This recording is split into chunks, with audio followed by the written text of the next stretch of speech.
কথা সিরিয়ালে আজকের এপিসোডে দেখা যাবে কথার কাছে একটা অফার আসে টি লঞ্চের ব্যাপারে। কথা সেটা এভিকে বলে। এভিকে বলতে এভি এক পায়ে রাজি হয়ে যায়। এভি দেখা করতে যায় অফিসারের সাথে। কথার টি লঞ্চ ফাইনাল হওয়াতে কথা, এভি এবং সবাই খুব খুশি থাকে। অন্যদিকে প্রান্তিক, মেজমা, সিমরান, ম্যান্ডি সবাই মিলে প্ল্যান করে কি করে জুনি আর প্রান্তিককে আলাদা করা যায়। কথা বাড়ি আসে, এসে খুশিতে সবার জন্য রান্না বান্না করে। ঠিক তখনই জুনির কাছে একটা ফোন আসে।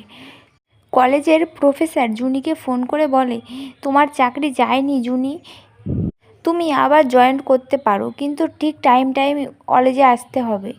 কথা জুনিকে বলে, দেখেছিস তো মা নন্দী আছে, মা নন্দী আমাদের সাথে কোনোদিনও খারাপ কিছু করতেই পারে না।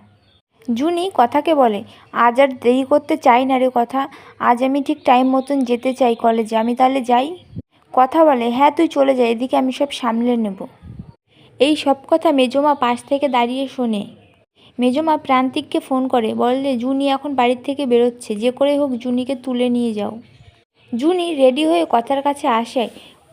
তখনই অঙ্কিত বলে, আমিও তো কলেজেই যাব, আর একটু দেরি করে গেলে হয় না, আমরা দুজন একসাথে যেতে পারবো।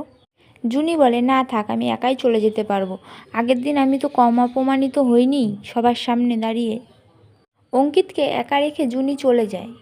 এভি বলে, এদের ঝগড়া যে কবে মিটাতে পারবো রে কথা, আমার আর ভালো লাগছে না। ভিডিওটি ভালো লাগলে চ্যানেলটি সাবস্ক্রাইব করে আমাদের সাথেই থাকবেন।